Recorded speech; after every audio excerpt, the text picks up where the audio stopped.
Lara Hernandez had become fluent in other people's dreams. From behind the onyx-topped concierge desk of the Hotel Celestine, she translated wistful glances and half-formed questions into perfect days. Honeymooners who wanted Gaudí without crowds, retirees searching for their grandparents' block in El Raval, conference delegates craving a 90-minute tasting sprint between Zoom calls. She peeled open Barcelona like an orange and handed guests the sweetest segments, while her own hunger to taste the fruit grew sharper every season. The hotel's marble lobby smelled of orange blossom on the April morning Nicholas Armitage arrived. He could have been any arrival, linen jacket slung over one arm, tote bag of camera lenses clinking. But he carried the quick, curious gaze of someone used to devouring cities for breakfast. His reservation note said, "Travel writer on assignment. Prefers non-touristic experiences. Lara's favorite kind." She greeted him with her practiced mezzo-soprano warmth. "Señor Armitage, welcome to the Celestine. I'm Lara Concierge. Anything you need, tapas, tickets, secret passages, just whistle." He grinned, hazel eyes catching the lobby chandelier. "Secret passages sound promising. I'm here a week to write a long piece. Surprise me." Most guests offered at least a breadcrumb of preference: seafood, history, sport. Nick, apparently, wanted the whole bakery. Lara felt the mild thrill of a blank canvas and handed him a small questionnaire she used for complicated cases. Favorite childhood scent, piece of music that never fails, city he still dreams about.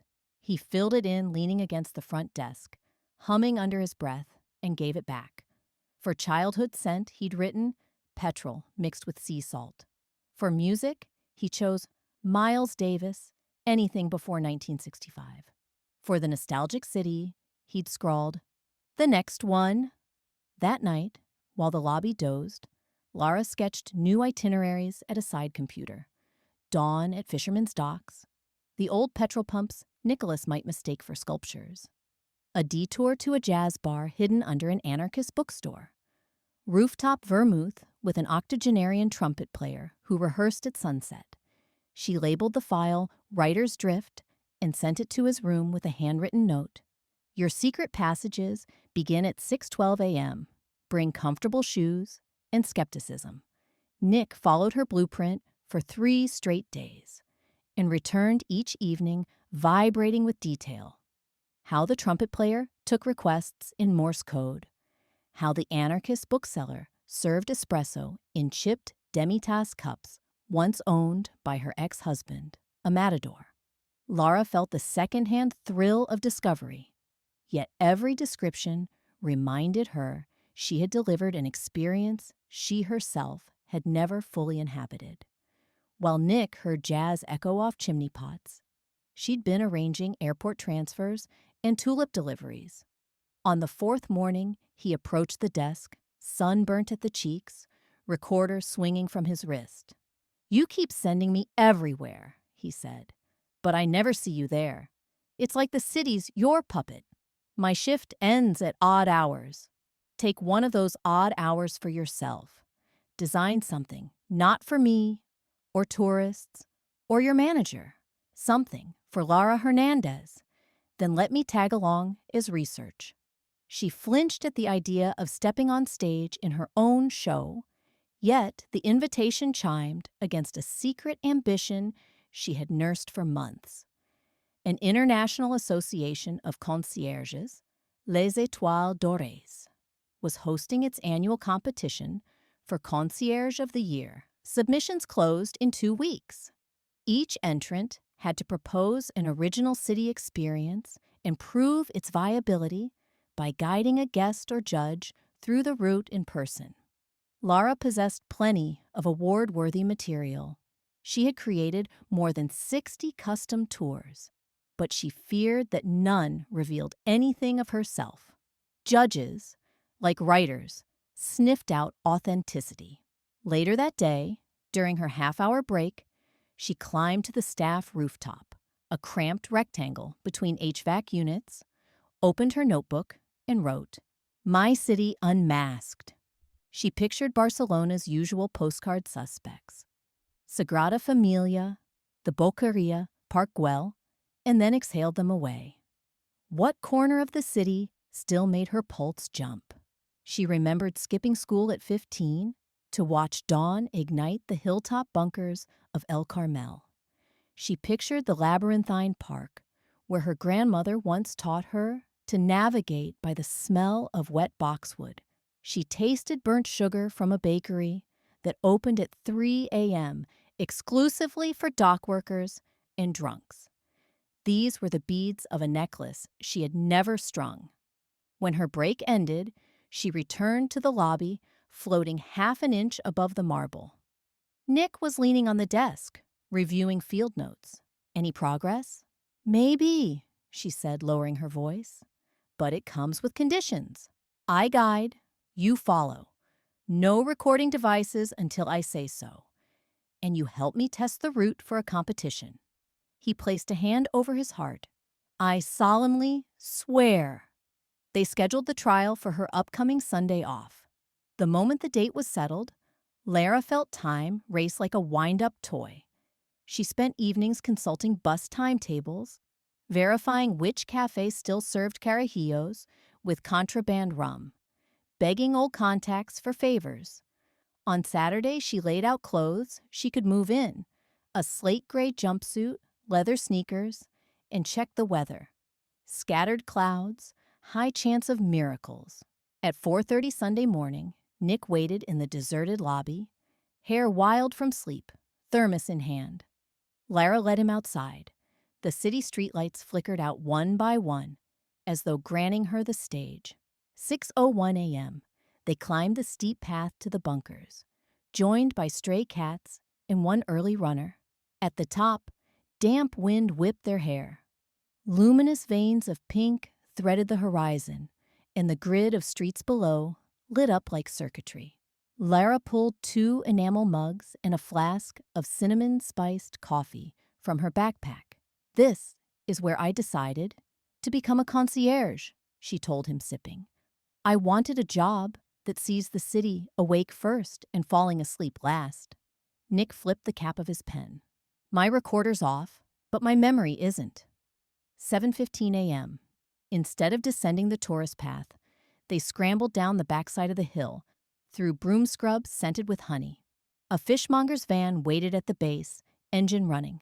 The driver, Salva, greeted Lara with a salute and drove them to Barceloneta Pier, where gulls argued over sunlight. At a half-open metal shutter, an ancient bakery released the perfume of butter and burnt sugar.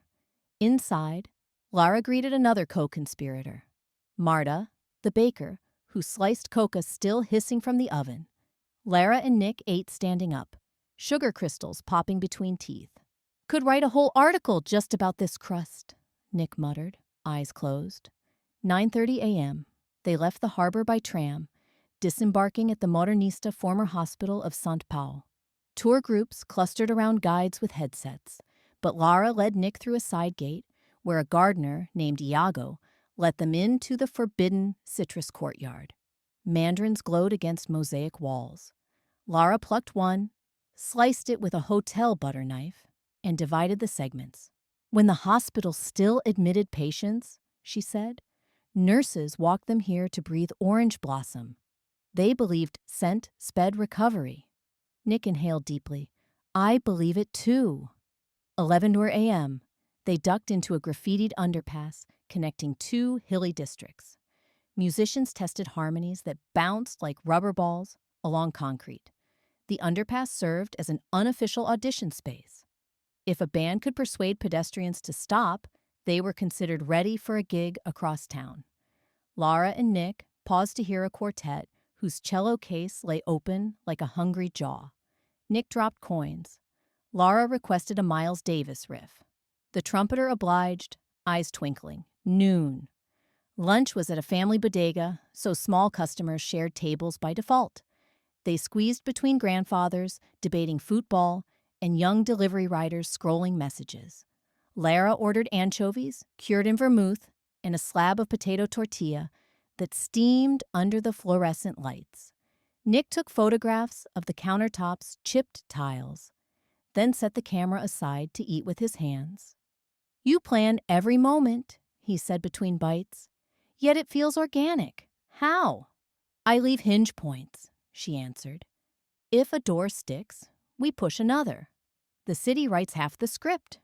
1:45 p.m. After coffee, they wove through the back streets of Gracia until they reached an unmarked brick building. Lara pressed a buzzer 4 times. A librarian in skateboard sneakers opened, ushering them into a private archive of Catalan sci-fi pulp from the 1930s. The paper smelled like attic dust and ozone. Nick, who had confessed a weakness for fringe literature, gasped audibly as he leafed through lurid covers of rocket ships over Montserrat. Lara watched him with quiet satisfaction. For once, she did not feel like a puppet master, but a fellow explorer. 3:30 p.m. Outside, clouds thickened. Lara hailed 2 bright yellow bicycles from an app. They coasted downhill, wind whirring the brim of Nick's cap. At the waterfront, they abandoned the bikes and boarded a creaking wooden fuel barge, now converted to an illegal ferry that crossed the port in 15 minutes. Midway, rain began, soft, then insistent, stippling the dark water. Nick tilted his face upward, while Lara sheltered under the ferry's rusty awning. "I haven't seen you take a single note in 2 hours, she said. "Because I'm too busy living," he replied. "That's your fault." 5:10 p.m. Labyrinth Park of Horta. Drops jeweled the trimmed hedges. Tourists had fled the rain, leaving pathways empty. Lara led Nick into the maze without map or hesitation. At each fork, she chose by instinct, stopping occasionally to let him listen. Rain tapping leaves, distant laughter, his own heart. At the central pavilion, water overflowed a stone basin. Lara dipped her fingers, drew a circle on the marble, then wrote an invisible word. "Hogar. Home." Nick watched. "You know this maze like muscle memory." "My grandmother taught me. She couldn't read, but she could trace any labyrinth." "Where is she now?" "Back in Asturias, confusing doctors with her longevity." Nick smiled. "I'd like to interview her someday." "You'd need to keep up. She walks faster than you." 6:30 p.m. They left the park by taxi. Traffic crawled. Rain stopped, clouds slogging west.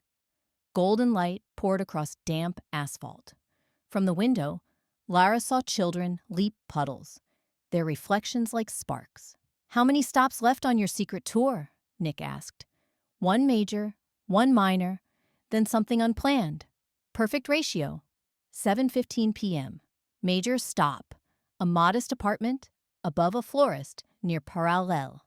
Lara rang the bell. The door opened on a swirl of caramel steam. Inside, her childhood friend Valeria, now a pastry chef, ran a micro-bakery out of her living room. Counters sagged under trays of custard-filled weekshows and clay ramekins of flan. Valeria hugged Lara, kissed her cheeks, handed her a spoon without discussion. Nick received the same treatment, slightly stunned. They ate flan at the kitchen island while Valeria torched more sugar. Neon from the theater district painted stripes across the wall. Nick listened as the 2 women traded memories. Accidental shoplifting, of bubblegum at age 8, religious fear of eels.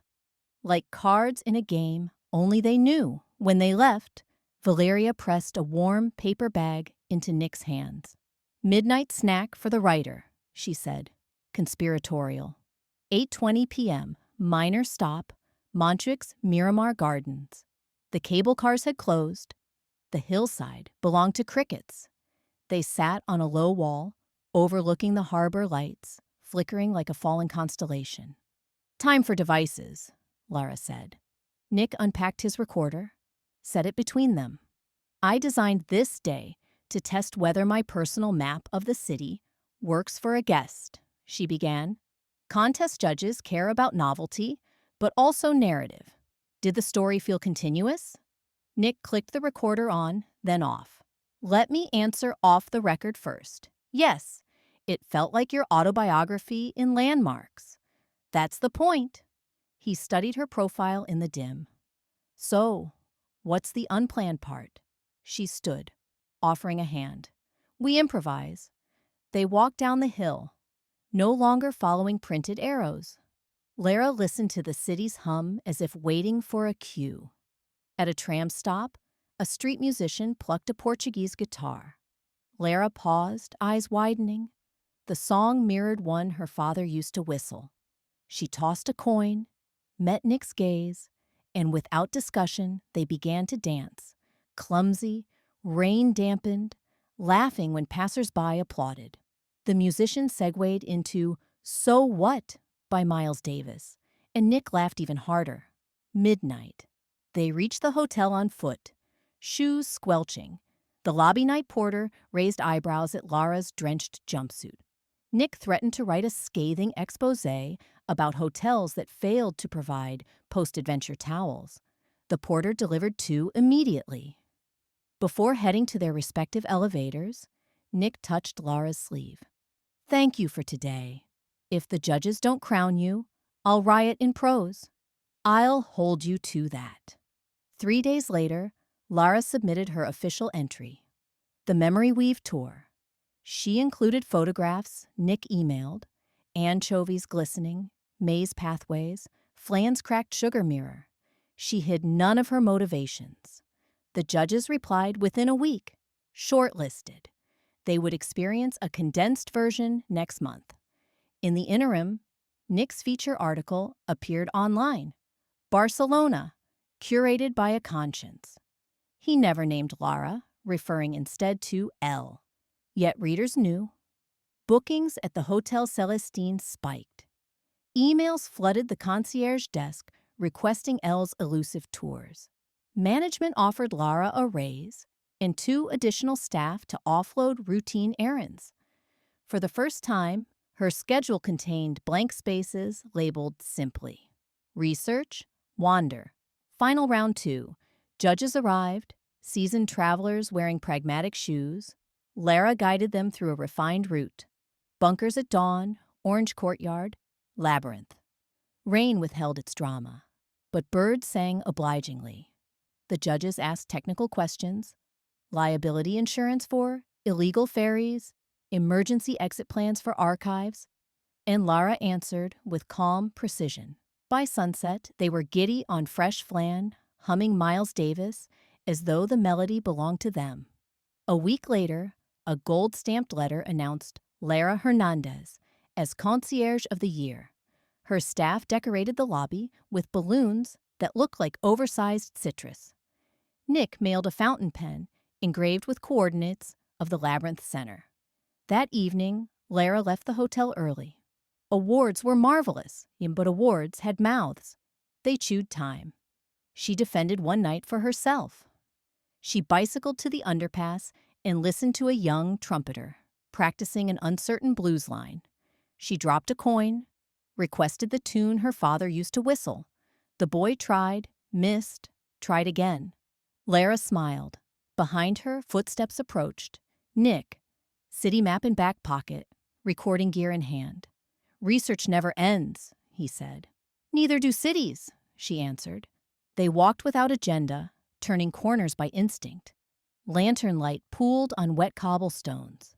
She felt, for once, no need to script what came next. Perhaps they'd stumble upon live flamenco in a shuttered garage, or help an old woman retrieve a runaway grocery cart, or find themselves at the Fisherfolk Bakery, just in time for a new batch of coca. Whatever happened, Lara knew she would taste the moment rather than serve it. For ambition, when fulfilled, doesn't vanish. It simply breathes deeper. In the city, perennial trickster would keep offering doors, some locked, some ajar, all waiting for the right secret knock. Lara knocked. The city, amused, opened.